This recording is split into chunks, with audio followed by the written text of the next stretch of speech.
जय हिंद दोस्तों, स्वागत है आपका और एक नए वीडियो में और एक नए टॉपिक के साथ। मैं हूं डॉक्टर देवू, मैं हूं राजेश। स्वागत करते हैं हमारे यूट्यूब चैनल में। फ्रेंड्स, आज तो चलिए दोस्तों वीडियो स्टार्ट करते हैं। आशा करेंगे पसंद आएगा और पसंद आए तो लाइक और शेयर जरूर से कर दीजिएगा। और चैनल पर पहली बार आए सब्सक्राइब नहीं किया, साथ में सब्सक्राइब भी कर दीजिएगा। चलिए स्टार्ट। बांग्लादेश से खबर है। बांग्लादेश को गोपालगंज से, जहां भीड़ ने आर्मी के काफिले पर हमला कर दिया है। इस हमले में बांग्लादेश आर्मी के 5 से ज्यादा जवान जख्मी बताए जा रहे हैं। बांग्लादेश में हालात बेहद ही खराब हैं।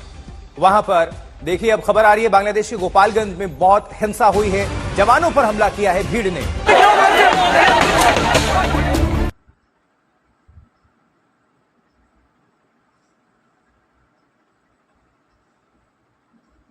They did not fire on the public. They did not do anything. अगर मिलिट्री आ जाती ना, खाली इतना जुल्म करने की भी जरूरत नहीं होती। वो थोड़ा बहुत मिलिट्री आके कर्फ्यू लगा के दबा दे सकती थी student protest, but they didn't do that, right? They aligned with the student.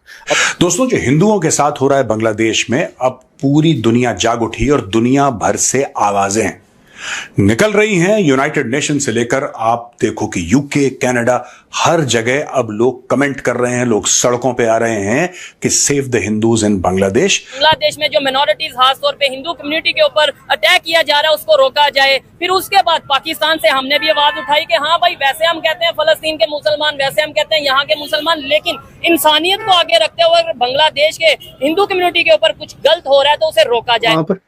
या तो इंटेलिजेंस फेलियर है आउटराइट, इनको कुछ पता ही नहीं कि क्या हो रहा है बांग्लादेश में, ठीक है? अगर पता था तो क्या किया? कुछ नहीं किया या कुछ किया? अगर कुछ किया तो फेल हो गया वो, because they could not protect हर।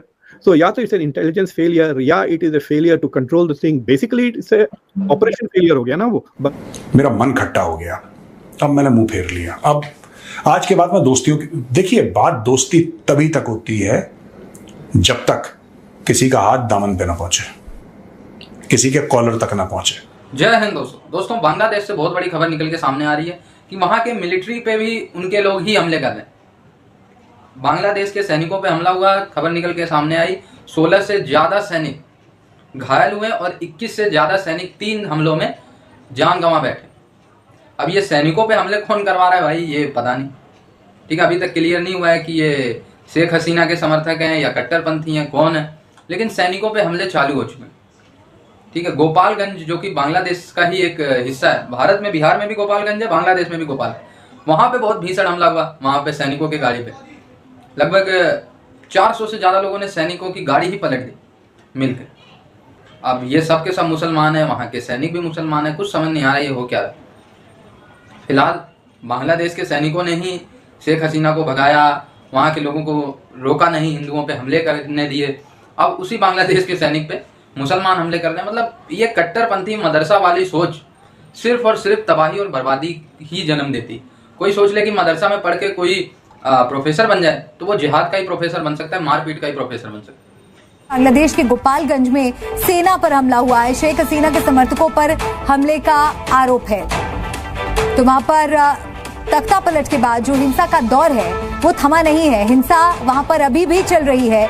दोस्तों, जो हिंदुओं के साथ हो रहा है बांग्लादेश में, अब पूरी दुनिया जाग उठी और दुनिया भर से आवाजें निकल रही हैं। यूनाइटेड नेशन से लेकर आप देखो कि यूके, कनाडा, हर जगह अब लोग कमेंट कर रहे हैं, लोग सड़कों पे आ रहे हैं कि save the Hindus in Bangladesh. Gaza में एक बम गिरता है तो लगता है कि पूरा जो यूएन है उनकी किसी ने भैंस खोल ली हो, जमीन छीन ली हो, तब तो ऐसे छाती पीटते हैं। अभी तक इन लोगों ने कोई मेजर हल्ला नहीं करा यूएन ने, तो वो नाराजगी रहेगी यूएन के साथ। दोस्तों, हिंदू एक्शन एक वॉशिंगटन बेस्ड एनजीओ है जिसने बोला कि स्पॉन्टेनियसली लोग वहां पे आ गए, वहां पे भीड़ इकट्ठा हो गई और हमने डेमोन्स्ट्रेशन ऑर्गेनाइज करा था। लेकिन हम लोग ये एक्सपेक्ट नहीं कर रहे थे कि there are so many people who said यार ये तो गलत हो रहा है हिंदुओं के साथ, वहां पे खड़े हो गए। और सिर्फ इंडियंस ही नहीं, वहां के जो लोकल्स हैं वो भी भारतवासियों के साथ, वहां पे जो एनआरआईज के साथ उनके खड़े हो गए और बोला कि नहीं साहब, बांग्लादेशी हिंदूज के लिए हम भी अपनी आवाज उठाते हैं। आपने सुना है बांग्लादेश में कि आर्मी के कॉलम निकल गए, आर्मी के कॉलम निकल गए और आर्मी में ये हो गया और आर्मी ने बोला कि नहीं बंद करो ये सब और हमें कुछ नहीं चाहिए, ये बंद करो, सब दंगा फसाद बंद करो। नहीं, सिर्फ मुंह से ये देखो गलत चीजें मत करो, अगर तुमने करा तो मैं छोड़ के चला जाऊंगा बस। मैंने ये मोहम्मद यूनुस यही काम कर रहा है। इसकी तरफ से टफ स्टेटमेंट क्यों नहीं आया? Why not a tough statement? I want it stopped by tomorrow. मैं कल दोपहर 12 बजे का वक्त दे रहा हूं और कल दोपहर के 12 बजे जो मुझे दिख गया दंगा करता हुआ उल्टा टांग दूंगा उसको, और फौज को आप ऑर्डर दो, कैरी ऑन, फिर देखो मजे। नहीं, ये चलेगा, धीरे धीरे चलेगा चलेगा चलेगा, और जब शहरों से बंद हो जाएगा ये फिर गांव की ओर तेजी पकड़ेगा जहां पे मीडिया नहीं है। ये देखिए, मैं आपको बता रहा हूं ना, वो आदमी कितनी भी बांग्लादेश में जो इस टाइप का क्राउड है, जो जिहादी क्राउड है, दे आर बेसिकली ना, यहाँ पे बड़े इंडिया में सेलिब्रेट कर रहे हैं, वो दे आर स्टूडेंट्स, ऐसे स्टूडेंट्स होते हैं। दूसरे की बेटियों को घर से उठा के उनका रेप कर रहे हैं, ये स्टूडेंट्स हैं। हिंदुओं को मार के ब्रिज से टांग रहे हैं उल्टा, उनके कपड़े उतार के उनको नंगा करके डेड बॉडी को हैंग कर रखा है, ये हैं स्टूडेंट्स आपके। या तो इंटेलिजेंस फेलियर है आउटराइट, इनको कुछ पता ही नहीं कि क्या हो रहा है बांग्लादेश में, ठीक है। अगर पता था तो क्या किया? कुछ नहीं किया या कुछ किया? अगर कुछ किया तो फेल हो गया वो, because they could not protect her. So या तो इट्स एन इंटेलिजेंस फेलियर या it is a failure to control the thing. Basically it's operation failure हो गया ना वो बांग्लादेश। मैं एक सवाल करना चाहता हूँ, ये मैं आज भी एक सवाल ये सोच रहा था कि क्या इंडियन बांग्लादेशी मिलिट्री के अंदर इतनी इनग्रेस नहीं थी कि वो लाइन ऑफ कम्युनिकेशन उनकी नहीं थी, या कि वो समझते थे कि शेख हसीना के थ्रू वो बांग्लादेशी ब्यूरोक्रेसी में या मिलिट्री में ऑपरेट करेंगे। ये पॉलिटिकल इनग्रेस रखना और मिलिटरीली इतना ना इनग्रेस रखना, आपको नहीं लगता कि ये एक this was one of the failures as well? थोड़ा कंफ्यूजन हो रहा है क्योंकि वो अवामी लीग पे भी अटैक कर रहे हैं और अवामी लीग के चंद काउंसलर्स भी हिंदू हैं जो 2 मारे गए। So they have killed other Awami League people, and some of them are Hindu. So, but there are people who are targeting Hindu temples and Hindus, or that should be condemned and that should be stopped. और मैं खुश हुआ कि मोहम्मद यूनुस ने भी condemn किया और कहा कि ये भी बांग्लादेशी है, इन पे हमले नहीं होनी चाहिए। But having said that, इससे पहले जो वायलेंस हुआ 2021 में हुआ था, जब नरेंद्र मोदी जाके टेम्पल्स का दौरा किए और टेम्पल्स को रिपेयर करवाई शेख हसीना। कौन करता है? MBS इंडिया आते हैं क्या? वो जाते हैं जामा मस्जिद में जाके बयान देते हैं?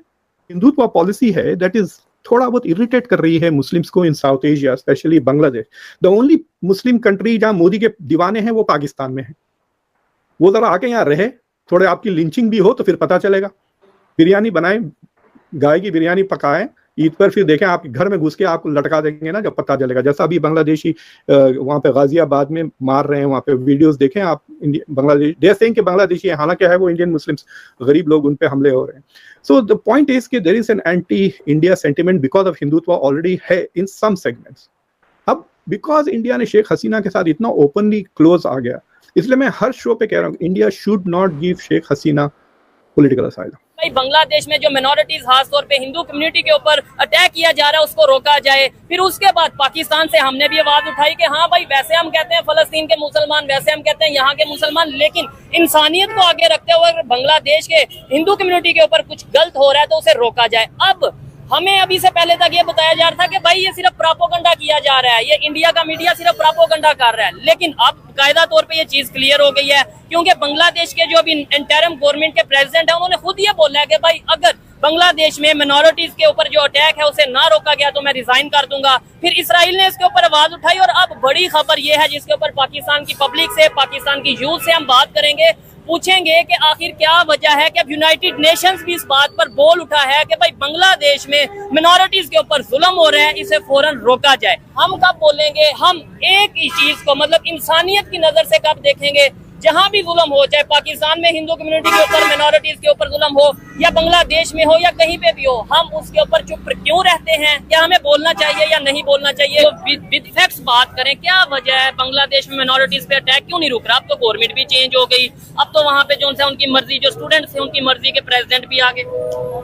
जी बिल्कुल ऐसी बात है। जब 5 अगस्त को ये सारा मामला हुआ तो तब पाकिस्तान कुछ ही घंटे बाद एक ये खबर भी सरफेस की इंडियन मीडिया की तरफ से कि बांग्लादेश में जो माइनॉरिटीज है, खासतौर पे हिंदू कम्युनिटी है, उसको लेके बहुत ज्यादा अटैक किए जा रहे हैं, उनके टेम्पल्स को आग लगाई जा रही है। बल्कि ये भी आया कि उनके कुछ क्रिकेटर जो हिंदू हैं जैसे लिटन दास, जो के बाद में शायद पता चला कि वो मुशर्रफे का जो उनका घर जलाया गया। तो पाकिस्तान के मीडिया पे ये पोर्ट्रे करना शुरू कर दिया गया कि मामला कुछ और है, इंडियन मीडिया इसको कुछ और रंग दे रहा है, प्रोपेगेंडा कर रहा है और बात को कहीं और तरफ लेके जा रहा है। ठीक है, लेकिन ये है कि सच कितनी देर छुप सकता है, वो हकीकत सामने आ गई। बांग्लादेश में भी आज हम देख रहे थे कि बांग्लादेश के जो शेख हसीना के बेटे हैं उनकी तरफ से भी इशारा आ रहा था कि जो बांग्लादेश में भी सारी सूरत हाल बनी है उसमें भी ISI इन्वॉल्व है। पहले उन्होंने कहा, स्टेटमेंट दी थी कि बांग्लादेश भी अब नेक्स्ट पाकिस्तान बनने जा रहा है, लेकिन अब जो स्टेटमेंट आई है उन्होंने कहा कि पाकिस्तान की ISI इंटेलिजेंस एजेंसी इन्वॉल्व है जो बांग्लादेश में हालात बने हैं। और साथ उन्होंने ये भी कहा कि उनकी जो मदर हैं वो जल्द दोबारा ढाका और वापस जाएंगे। बांग्लादेश हाँ, ये जाएंगे। भी एक बड़ी स्टेटमेंट है। देखने वाले काइंडली इसके ऊपर अपना कमेंट जरूर दीजिएगा। आपको क्या लगता है कि बांग्लादेश की जो ex prime minister Sheikh Hasina Wajid इस टाइम इंडिया में मौजूद हैं, जब भी बांग्लादेश के हालात बेहतर होंगे या होते या नहीं होते, क्या वो वापस बांग्लादेश में जाएंगी, क्या वो अपनी अपोजिशन को फेस करेंगी? इसके ऊपर आपकी क्या ओपिनियन है, कमेंट बॉक्स में बताइएगा। आदिल भाई, हाँ, लेकिन जो मेरी जो ओपिनियन है वो इतनी जल्दी शायद ना जा पाए, ठीक है। क्योंकि इस वक्त अब जो देखा जाए तो अपेरेंटली और जो हिडन रोल है वो तो उनकी बांग्लादेश की आर्मी का ही है ना, ठीक है। मेन इस टाइम होल्ड तो उन्हीं का ही है। तो ये जो हमारा तजर्बा है, पर्सनल पाकिस्तान का तजर्बा है कि जब भी कोई इसका डिक्टेटर आता है वो यही कहता है कि हम 90 डेज में इलेक्शन करवा देंगे। लेकिन आपने देखा जनरल ज़ियाउल हक आए, वो 90 डेज 11 साल गुजर गए लेकिन इलेक्शन नहीं हुए। और जब वो एक प्लेन में उनकी हलाकत हुई, अटैक हुआ, वो बम ब्लास्ट हुआ, तो वो जान से गए, तो फिर इलेक्शन हो गए। उसके बाद जब जनरल मुशर्रफ आए, उन्होंने कहा 90 डेज में इलेक्शन हो जाएंगे, वो भी 9 साल के बाद 90 डेज पूरे हुए। तो इस तरह बांग्लादेश में भी अभी देखें क्या होता है, ये तो कुछ आने वाले मंथ ही बता पाए। थैंक यू दोस्तों वीडियो को यहाँ तक देखने के लिए। बाकी दोस्तों आपकी क्या राय है इस वीडियो के माध्यम से आप कमेंट में लिखकर जरूर बता दीजिए। फिलहाल आपसे विदाई ले रहे, मिलेंगे और एक नई वीडियो में दोस्तों आपके साथ। टिल देन जय हिंद, जय भारत।